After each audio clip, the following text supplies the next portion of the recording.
This guy only holds Bitcoin, no US dollars, no other currencies, only Bitcoin. So this is Jack Mallers. He's actually the founder of Strike app, which I cover on my channel. It allows you to send peer-to-peer payments and buy, sell, and transfer Bitcoin. So here's what he has to say about only holding Bitcoin and how it works for him during times of high inflation.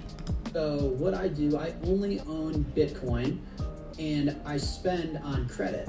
So it's what Saylor does. You borrow the weaker currency, you hoard your currency. So I have credit cards and I spend on those, and then when I need to pay those down, I sell the Bitcoin to pay them off. I do bill pay with Bitcoin, but in that way I'm borrowing the currency that only goes down, so I get to spend it without ever needing to hold it, and I hoard the currency that averages going up 50 to 100% year over year. So everything around me gets 50 to 100% cheaper year over year, right? It gets a half off every single year, and I spend on a credit line of the currency that's getting actively debased by my government. So I'm just running a short trade all the way down to the penny. This comment was pretty funny. Dude is lying. His shelves are completely empty. Maybe he's a minimalist, or more likely, he's just recording in a new space, or a space where he doesn't normally live, just an empty room. I bet an EMP would spice things up a bit.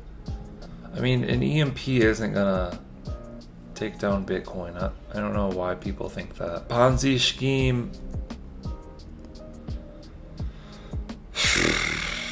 Do people understand Bitcoin mining? Do they realize that you have to put lots and lots of money into energy costs to operate computers to mine Bitcoin? The value is from the cost of the energy. But yeah, I just thought that was interesting. This guy's very wealthy, so he can pull it off. For most people, this just isn't realistic, but it is like a real play that people could do, or that could become realistic very soon. If inflation continues on, if US dollars continue to lose value in purchasing power, then holding an asset like Bitcoin, where the prices trended upward against government issued currencies consistently since 2010, this does look like a smart idea. Can't lie. Let us know what you think down in the comments below.